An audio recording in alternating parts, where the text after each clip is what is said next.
네, 할렐루야. 네, 우리 자합들 한번 인사하겠습니다. 오늘도 주님이 잘해 주십니다. 오늘도 주님이 잘해 주십니다. 네, 오늘 1절 말씀 한번 보십시오. 내가 이것을 너희에게 이름은 너희로 실족하지 않게 하려 함이니. 주님께서는 저와 여러분이 실족지 않기를 원하시는 줄로 믿습니다. 그래서 실족하지 말라고 너희에게 이름은 그랬죠. 실족하지 말라고 미리 알려주십니다.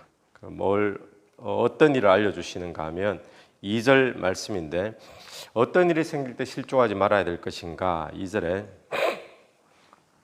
사람들이 너희를 출교할 뿐 아니라 때가 이르면 물은 너희를 죽이는 자.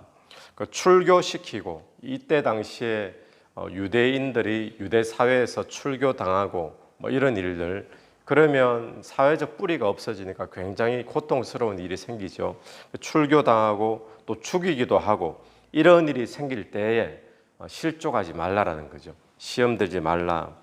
근데 이렇게 하는 자들이 2절 하반절을 보시면 죽이는 자들이 생각하기를 이것이 하나님을 섬기는 일이라 하리라.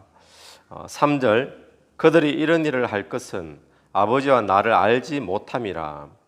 자, 2절의 마지막을 보니까 출교시키고 죽이고 이렇게 실족게 만드는 일을 하는 사람들이 생기는데, 그럴 때에 실족하지 말아라. 이들이 왜 그런 일을 하는가 하면 그렇게 하는 것이 하나님의 일을 하는 것이다라고 그들은 그렇게 생각한다는 거예요.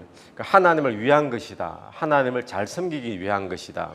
그러니까 왜 그런 생각을 하는가 하면 3절 말씀처럼 아버지와 나를 알지 못함이라. 그러니까 하나님에 대해서 잘 모르고 예수에 대해서 잘 모르니까 예수 믿는 자들을 핍박하고 출교시키고 죽이기도 하고 이런 일이 생기는데, 그때 실족하지 말아라 라고 주님이 미리 말씀을 하고 있습니다.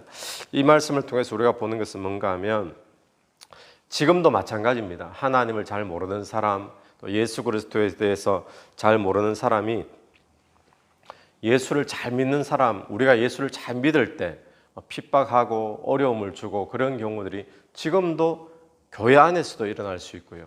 또 예수 믿는 집 안에서도 일어날 수 있고, 또 예수 믿지 않는 사람으로부터도 일어날 수 있습니다. 그래서 주를 위해서 막 헌신을 하고 말씀과 기도 열심히 생활하고 선교 나가고 이러면 막 혼내는 경우가 있어요. 믿어도 그렇게 믿는 게 아니다 그러고 이런 이야기들을 우리 종종 듣게 되잖아요. 하나님을 잘 모르니까, 예수에 대해서 잘 모르니까 이제 열심히 정말 잘 믿는 사람이 오히려 핍박당하고 그런 경우들이 종종 생기는 것을 보게 되는데, 이걸 한번 또 거꾸로 뒤집어서 생각해 보면 저와 여러분이 하나님에 대해서 잘 모르고 또 예수에 대해서 잘 모르면 예수 잘 믿는 사람을 오히려 내가 핍박할 수도 있겠다. 그러면서 뭐라고 생각하는가 하면 이게 다 주를 위한 거라고, 이게 다 하나님을 위한 거라고 그렇게 착각할 수도 있다라는 것을 우리가 기억해야 됩니다. 그래서 오늘 우리에게 필요한 것은 뭔가 하면 정말 주님에 대해서, 하나님에 대해서 잘 아는 것이 필요하죠. 어떻게 하나님을 알 수 있습니까? 말씀 보고 예배를 통해서 하나님을 우리가 경험하고, 말씀을 통해서, 말씀 묵상을 통해서 말씀 읽다가 하나님이 어떤 분이신가를 우리가 알고 경험하고, 그거 우리에게 중요한 거죠. 그래서 우리가 하나님에 대해서 잘 아는 것, 주를 잘 모르면서 열심을 내면 그 열심이 오히려 교회를 힘들게 만들고 예수 잘 믿는 사람 발목 잡는 일이 생길 수 있다라는 사실을 우리가 기억하면서 우리가 주님께 더욱더 가까이 또 열심을 내는, 주님을 더 잘 아는 그런 은혜가 저와 여러분에게 있게 되기를 간절히 바랍니다. 그런데 주님이 왜 이 말을 갑자기 하실까요?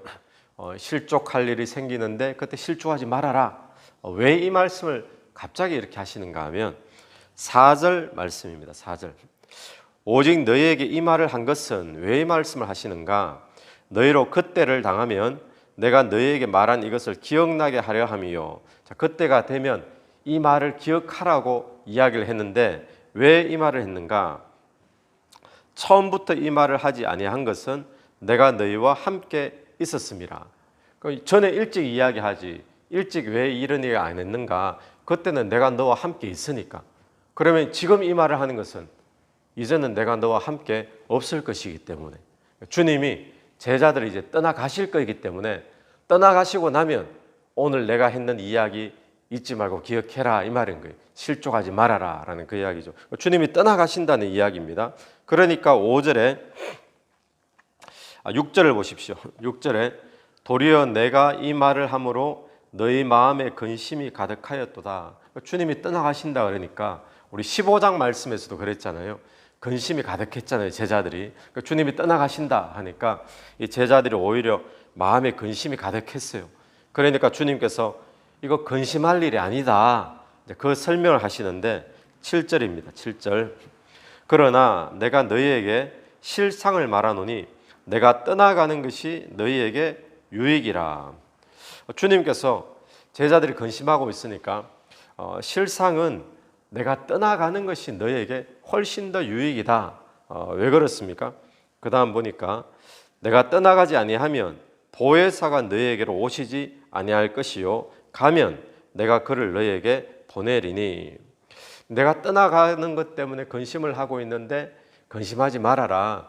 진짜 실상은 뭔가 하면 내가 떠나가는 것이 너희에게 나쁜 게 아니라 내가 떠나가는 것이 오히려 너희에게 좋은 일이라는 거예요. 왜냐하면 보혜사 성령을 너희에게 보내주기 때문에 훨씬 좋은 일이다라는 거예요. 자, 그러면 예수님이 이런 생각을 할 수 있죠. 예수님이 제자들과 함께 지금 육체를 가지신 예수님이 함께 동행하고 계시잖아요.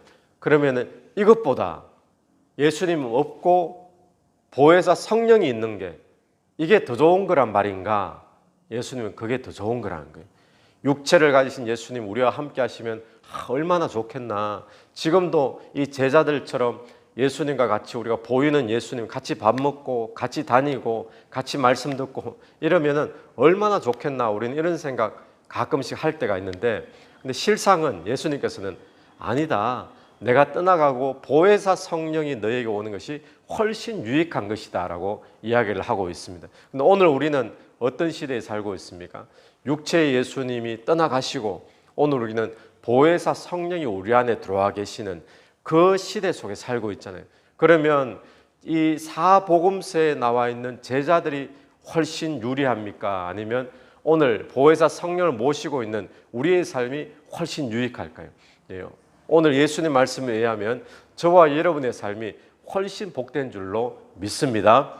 왜 그런가? 8절 보십시오. 8절. 왜 그런가 하면 그가 와서, 보혜사가 와서 죄에 대하여 의에 대하여 심판에 대하여 세상을 책망하시리라. 첫 번째 유익한 이유는 뭔가 하면 보혜사가 오시면 세상을 책망합니다. 세상. 우리가 살고 있는 이 세상이 어떤 세상인가 분명히 드러나게 만든다는 거죠. 책망을 하는데 어떻게 책망하는가? 어떤 부분에 대해서 세상을 책망하느냐? 첫 번째가 죄에 대해, 그리고 의에 대해, 심판에 대해. 그러니까 9절 보십시오. 죄에 대하여라 하면 그들이 나를 믿지 아니함이요. 자, 뭐가 죄냐? 예수 믿지 않는 것이 죄임을 드러나게 만드는 거예요. 이 땅에 죄가 있다라는 것을 성령이 깨닫게 하시고, 또 두 번째는 10절 의에 대하여. 의에 대하여라 하면 내가 아버지께로 가니 너희가 다시 나를 보지 못함이요. 세상의 유일한 의는 예수님밖에 없거든요. 그런데 예수님이 이제 아버지께로 가시니까 이 세상에 의가 없는 거예요. 그러니까 의는 없나니 한 사람도 없으며 이 세상이 전부 다 죄 가운데 있는 그런 세상이다. 심판받아야 될 세상이다. 그 이야기를 성령께서 알게 해주시고 드러나게 하신다는 겁니다. 세 번째로 성령이 세상에 대해서 무엇에 대해 책망하느냐? 11절 심판에 대하여. 심판에 대하여라 하면 이 세상 임금이 심판을 받았습니다. 이 세상 임금 누굴까요? 마귀, 사단, 마귀를 의미하죠. 심판을 받았습니다. 이미 심판을 받았대요. 언제요? 예수 그리스도가 십자가 지실 때. 근데 이 십자가 지시는 것이 이미 어디에 예언되어 있습니까? 창세기에 이 여인의 후손이 뱀의 머리를 밟을 것이요. 이미 심판받았다는 거예요. 그래서 사단 권세가 심판받는. 그래서 다시 말하면 성령이 오셔서 뭘 하시는가 하면 이 세상에서, 이 세상은 전부 다 죄가 있다. 죄가 무엇인가? 예수 믿지 않는 것이 죄다. 그리고 의가 없다. 그 세상은 심판받을 수밖에 없는 그런 세상이다라는 것을 우리로 깨닫게 하셔서 뭐 하게 할까요? 예수 믿게 만드는 줄로 믿습니다. 하나님께로 인도하시는 줄로 믿습니다. 그래서 세상에 대해서 성령이 우리에게 책망하신다. 그럼 오늘 그 성령이 우리 안에 계시잖아요. 우리 안에 계셔서 오늘 또 저와 여러분의 삶에서 무엇이 죄인지 깨닫게 하여 주시기를 간절히 원합니다. 오늘 또 우리 안에 계신 성령께서 역사하셔서 하나님을 향한 의가 무엇인지, 예수 믿고 사는 것, 예수가 드러내고 사는 것, 그것이 무엇인지를 깨닫게 해주신 은혜가 오늘 저와 여러분이 있게 되길 간절히 바랍니다. 그리고 이 땅이 어떤 세상이냐, 결국 심판받을 수밖에 없는 세상임을 오늘 또 성령께서 깨닫게 해주셔서 우리가 이 세상에 밀어두지 아니하고 또 세상에서 내가 회개해야 될 죄가 무엇인지, 하나님을 기쁘게 해야 될 의롭게 사는 것이 어떤 것인지 오늘 또 성령이 인도하여 주실 줄로 믿습니다. 성령을 의지하는 거예요. 또 한 가지, 성령이 오시면 또 뭐가 좋으냐, 뭐가 유익하냐. 13절 말씀. 그러나 진리의 성령이 오시면 그가 너희를 모든 진리 가운데로 인도하시리니. 자, 성령이 오시면요, 진리 가운데로 인도하시는 줄로 믿습니다. 말씀 가운데로 인도하고 무엇이 하나님의 뜻인지 그리로 인도하고, 또 14절 그가 내 영광을 나타내리니 내 것을 가지고 너희에게 알리시겠음이라. 성령께서 알려주신다는 거예요. 알려주신데 예수의 것을 알려주신다. 어떻게 사는 것이 예수로 사는 것인가, 진리로 사는 것인가, 성령이 인도하시고 알려주시고, 오늘 또 우리 안에 계신 성령께서 우리 성령의 음성에 귀 기울이고 또 성령을 인정하고 환영하고 사모하고 그렇게 나아갈 때에 성령이 오늘 저와 여러분의 삶을 인도하실 줄로 믿습니다. 또 예수의 것이 무엇인지 우리에게 알려주실 줄로 믿습니다. 그래서 예수님께서는 내가 너희와 함께 있는 것, 이거 유익한 거 맞지만 이것보다 훨씬 더 유익한 것, 보혜사 성령이 우리 안에 들어오시는 것이 훨씬 유익하다 말씀하신 오늘 이 말씀 붙잡고, 내 안에 계신 성령이 그렇게 유익한 분인가, 이 성령의 유익함을 오늘 누리고 놓치지 않게 되길 간절히 바랍니다. 그러려면 성령을 인정합니다, 환영합니다, 사모합니다, 의지합니다. 또 성령을 의식하고 그렇게 하루를 살아가서 저와 여러분이 제자들보다도, 사복음서에 나타난 제자들보다도 훨씬 유익한 그 은혜를 오늘 하루도 누릴 수 있는 복된 하루가 되기를 간절히 바랍니다. 같이 기도드리겠습니다. 하나님 아버지, 은혜를 감사합니다. 주님께서 이 세상 떠나가시고 대신에 보혜사 성령이 오시는 것이 너희에게 유익이라 말씀하신 이 말씀 우리가 붙잡게 되기를 간절히 원합니다. 오늘 우리 안에 보혜사 성령이 들어와 계심을 믿고 감사를 드립니다. 오늘 또 우리 안에 계시는 보혜사 성령님과 동행하며 또 그 성령을 인정하고 환영하고 사모하고 의지하여 성령과 동행함을 누릴 수 있는 그런 복된 하루가 될 수 있도록 인도하여 주옵소서. 진리 가운데로 인도하여 주시고 또 예수로 사는 것이 어떤 것인지로 우리에게 인도해 주시기를 간절히 원합니다. 이 새벽에 기도드리며 나갈 때 기도 속에 또 성령께서 우리의 기도 제목도 인도하여 주시옵시고 역사해 주옵소서. 예수님 이름으로 기도드립니다. 아멘. 오늘 또 예수 이름으로 승리하시는 하루 되길 바랍니다. 아멘.